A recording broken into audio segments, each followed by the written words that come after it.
గ్రామం sir. Sir మా నాయన పేరు వచ్చి అఖిలప్ప, మా ఆయన పేరు వచ్చి రత్నమ్మ. వాళ్ళకి 5 మంది బిడ్డలు, నేను పెద్ద కూతురు, ఒక మగబిడ్డ, 4 ఆడబిడ్డలము.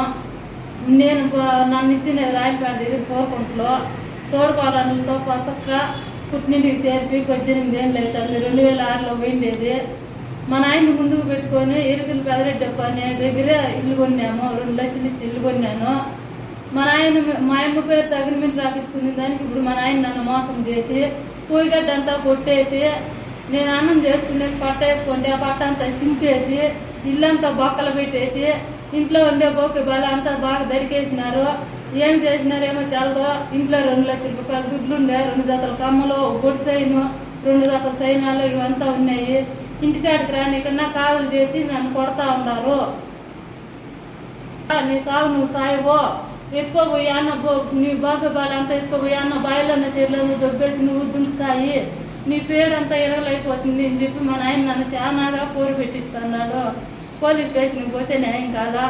ఎస్పీ సార్కి 2 మాటలు ఇచ్చినా, కలెక్టర్కి 4 మాటలు ఇచ్చినా. నన్ను యాడికి పోయినా నీకు వాళ్ళే న్యాయం చేయాలి, మేమేం న్యాయం చేసేది, నెట్కారం చేస్తున్నారు చూడపిల్లి పోలీసులు. లేదు సార్, సీఏ దగ్గరికి ముందుండే వాళ్ళే సీఏ రేపు వస్తాడో రేపు కాలండి ఈ కొద్ది లేడు అట్లని చెప్పి పంపించేస్తున్నారు. పోలీస్ స్టేషన్ కాడికి పోతే అట్లని పంపించేస్తారు. కలవనే లేదు సార్, ఒకసారి కూడా కలవలేదు. సీఏ వస్తే ఫోన్ చేస్తాం రేపు రాండి అని పంపించేస్తున్నారు. ఉండి ఆయన ముందుకు పెట్టి నడిపిస్తున్నారు.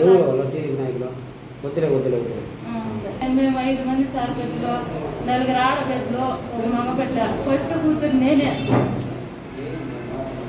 నా ఇంటి కోసమే మా నాయన గజ్జ కట్టి ఇవన్నీ చేస్తా అన్నాడు. నాకు ఇల్లు వాకిలు లేదు నాయన, నేను ఏడబోయేది ఏంటి, ఏమన్నా బయలైన చీరలను దోసి నువ్వు దుంకు సావు అని చెప్తున్నాడు సార్.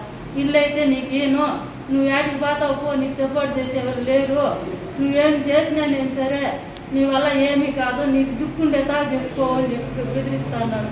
ఇంటికాడ కాదులు కాసి వారం ఇంకా నన్ను ఇంటికి రానిలేదు. తెల్లారు కూడా ఇల్లంతా బక్కలు పెట్టేసి ఇంట్లో ఏమేమి చేసినారో కూడా తెల్లాదు. నా దగ్గర డబ్బులు తీసుకున్నావు కదా, నేను ఎక్కడికి నాకు ఆడ జాగా లేదు, ఏడ జాగా లేదు అంటే నువ్వు నాకు డబ్బు ఇచ్చినట్టుగా ఎవరన్నా చూసినారా? నీ దగ్గర ఏదన్నా ప్రూఫ్ ఉందే? నువ్వు ఇచ్చే ఉండదు నేను అంటాను, నువ్వేం చేయగలుగుతావు, నీ వల్ల ఏమీ కాదు. అట్లనే ఆ ఇంటి కోసమే నన్ను ఇంత ఇబ్బంది పెట్టించి నా పానం తీసే కూడా వెనకాల నిన్ను ఆ ఇంట్లోనే చేసి చంపేస్తా, జేసీపీతో తొక్కిచ్చి చంపుతాను ఉంటాడు. నిన్ను ఆ ఇంట్లో వేసి ఇల్లు కడతా నేను, నిన్ను మాత్రం పానంతో బయట పానేను వచ్చి నోరు తెరిచినావంటే నన్ను బెదిరిస్తాను. నన్ను ఇబ్బంది పెట్టి నా ఇల్లు నన్ను తరిమేసి నా ఇల్లు నా తోడబుట్టు బిడ్డలకు ఇచ్చేయాలని మా నాయన ప్లాను.